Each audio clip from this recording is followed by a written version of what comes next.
Hello दोस्तों, स्वागत है आपका अपने YouTube चैनल गायत्री मेडिकल में, जहां आप पाते हैं दवाइयों की संपूर्ण जानकारी। आज के इस वीडियो में हम बात करेंगे एसिटालोप्राम टेबलेट के बारे में।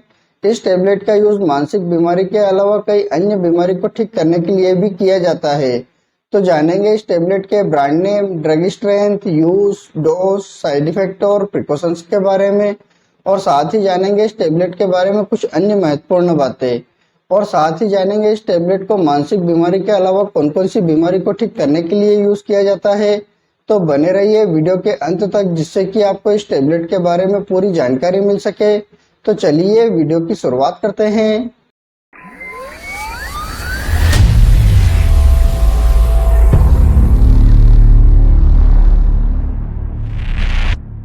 एसिटालोप्राम टेबलेट की बात करते हैं तो यह SSRI यानी कि सेलेक्टिव सेरोटोनिन रिओप्टेक इनहिबिटर क्लास की एंटी डिप्रेसेंट दवा है। यह दवा हमारे मस्तिष्क में सेरोटोनिन रिओप्टेक को रोकती है। सेरोटोनिन एक न्यूरोट्रांसमीटर है जो कि हमारे मस्तिष्क में नर्व सेल के बीच में सिग्नल भेजने का काम करता है। और यह माना जाता है कि यह अच्छे मूड, इमोशन तथा नींद के लिए रिस्पॉन्सिबल है। जब सेरोटोनिन का रिओप्टेक हो जाता है, यानी कि मस्तिष्क द्वारा बनाए गए सेरोटोनिन को वापस से खींच लिया जाता है, तो मस्तिष्क में सेरोटोनिन की कमी होने लगती है। लेकिन जब एसिटालोप्राम टेबलेट पेशेंट को दी जाती है तो यह दवा सेरोटोनिन के एक्टिंग साइट पर खुद ही जाकर बाइंड हो जाती है, जिससे कि सेरोटोनिन का रिओप्टेक करने वाला 5-HT उसी जगह पर नहीं मिलता है, तो सेरोटोनिन का रिओप्टेक नहीं होता है। इस प्रकार यह दवा अपना काम करती है। यहाँ पर मैंने आपको बहुत ही इजी तरीके से समझाने की कोशिश की है। उम्मीद करता हूँ कि आपको यह पूरी तरीके से समझ में आया होगा। अब बात कर लेते हैं ड्रग स्ट्रेंथ की। इस टेबलेट के ड्रग स्ट्रेंथ की बात करते हैं तो यह आपको 5 mg, 10 mg तथा 20 mg के अलग अलग स्ट्रेंथ में मार्केट में आसानी से मिल जाती है। अब बात कर लेते हैं ब्रांड नेम की। इस टेबलेट के ब्रांड नेम की बात करते हैं तो यह आपको मार्केट में बहुत सारे ब्रांड नेम से मिल जाती है, जैसे नेक्सिटा, लेक्साप्रो, सीजोटालो, स्पेटालोप्राम। यह कुछ पॉपुलर ब्रांड नेम है। हो सकता है आपके एरिया में किसी और ब्रांड नेम से मिले तो आप उसे भी यूज कर सकते हैं। अब बात कर लेते हैं यूज की। इस टेबलेट के यूज की बात करते हैं तो जैसा कि हम जानते हैं कि यह एक एंटी डिप्रेसेंट दवा है, तो इसका मुख्य यूज मानसिक बीमारी को ठीक करने के लिए किया जाता है। इसमें दो मुख्य बीमारी है, जिसमें मेजर डिप्रेसिव डिसऑर्डर तथा जनरलाइज एंजाइटी डिसऑर्डर, ये दो मुख्य बीमारी है। इसमें जो मेजर डिप्रेसिव डिसऑर्डर है, यह वह बीमारी है जिसमें व्यक्ति का मूड ऑफ रहता है और लो कॉन्फिडेंस रहता है। व्यक्ति को किसी भी काम में इंटरेस्ट नहीं रहता है और साथ ही व्यक्ति की सभी इच्छाएं खत्म हो जाती है।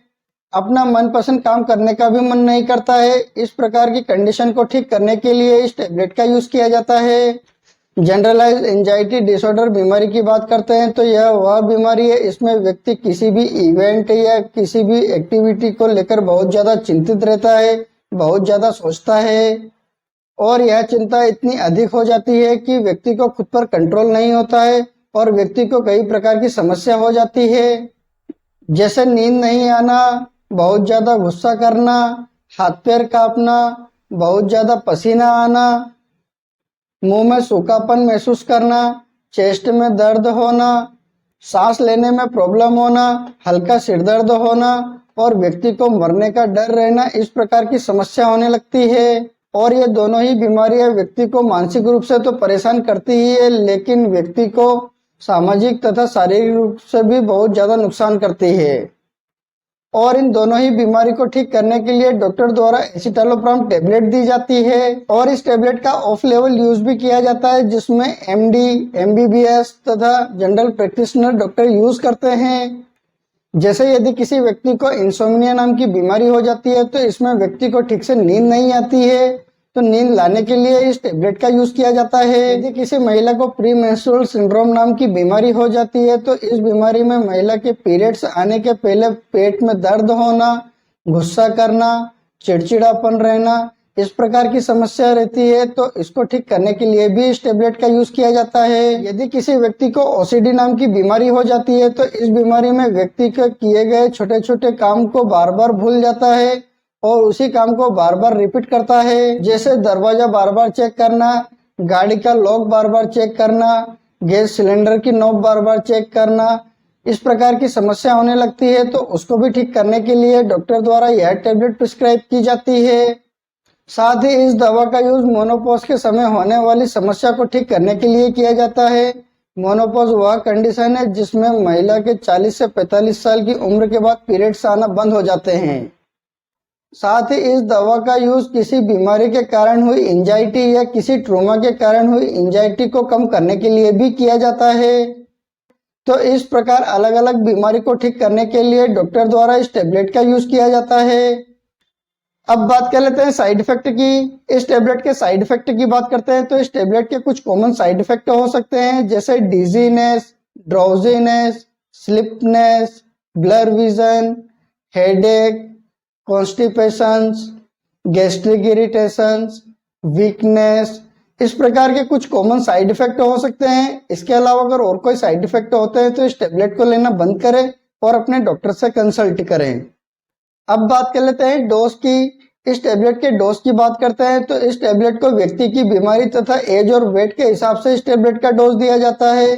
इस टेबलेट के कॉमन डोज की बात करते हैं तो एडल्ट व्यक्ति को 5 mg से लगाकर 20 mg की टेबलेट दिन में एक बार लेने की सलाह दी जाती है और ज्यादातर 10 mg की टेबलेट डॉक्टर द्वारा एडवाइस की जाती है। इस टेबलेट को रात को सोते समय लेने पर बहुत अच्छा रिजल्ट मिलता है, लेकिन यदि किसी व्यक्ति को दूसरी डिप्रेसिव मेडिसिन चल रही हो तो उस समय इस टेबलेट को सुबह के टाइम दिया जाता है।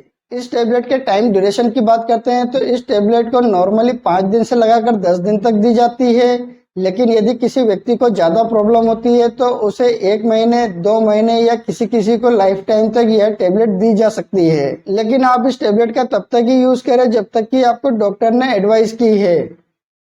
और यदि आप इस टेबलेट को लंबे समय से यूज कर रहे हैं तो इस टेबलेट को अचानक से लेना बंद ना करें, इस टेबलेट को धीरे धीरे बंद किया जाता है। अब बात कर लेते हैं प्रिकॉशंस की। इस टेबलेट के प्रिकॉशंस की बात करते हैं तो यदि किसी व्यक्ति को इस टेबलेट से किसी भी प्रकार की कोई प्रॉब्लम होती है तो आप इस टेबलेट का दोबारा यूज ना करें। यदि कोई लेडीज प्रेग्नेंट है या ब्रेस्ट फीडिंग मदर है तो उस समय आप अपने डॉक्टर की सलाह से ही इस टेबलेट का यूज करें। इस टेबलेट को छोटे बच्चों से दूर रखें। यदि कोई छोटा बच्चा या एडल्ट व्यक्ति इस टेबलेट का ओवरडोज ले लेता है तो उसकी डेथ भी हो सकती है, इसलिए आप इस टेबलेट को छोटे बच्चों से दूर रखें। यदि कोई व्यक्ति इस टेबलेट को लंबे समय से लेता है तो उसको सेक्सुअली प्रॉब्लम हो सकती है, जैसे काम इच्छा की कमी होना, इजैकुलेशन में कमी आना। लेकिन जब आप इस टेबलेट को लेना बंद कर देते हैं तो कुछ समय बाद ऑटोमेटिकली यह प्रॉब्लम ठीक हो जाती है। लेकिन यदि किसी व्यक्ति की प्रॉब्लम ठीक नहीं होती है तो उसे डॉक्टर द्वारा कुछ एडिशनल मेडिसिन दी जाती है, जैसे पेरोक्सिन टेबलेट दी जाती है और यह टेबलेट देने पर व्यक्ति की प्रॉब्लम ठीक हो जाती है। इस टेबलेट को लेने के बाद आप ड्राइविंग या किसी हेवी मशीनरी पर काम ना करें। यदि आप इस टेबलेट का यूज करते हैं तो उस समय आप अल्कोहल का सेवन ना करें।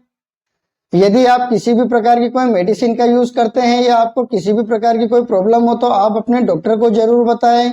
आपसे एक रिक्वेस्ट करूंगा, आप अपनी मर्जी से किसी भी प्रकार की कोई मेडिसिन का यूज ना करें। आप अपने डॉक्टर या किसी फार्मासिस्ट की सलाह से ही मेडिसिन का यूज करें। उम्मीद करता हूं कि आपको एसिटालोप्राम टेबलेट के बारे में पूरी जानकारी मिली होगी। अगर वीडियो अच्छा लगे तो लाइक करें, शेयर करें, सब्सक्राइब करें, जिससे कि और भी लोगों को जानकारी मिल सके। जय हिंद, जय भारत।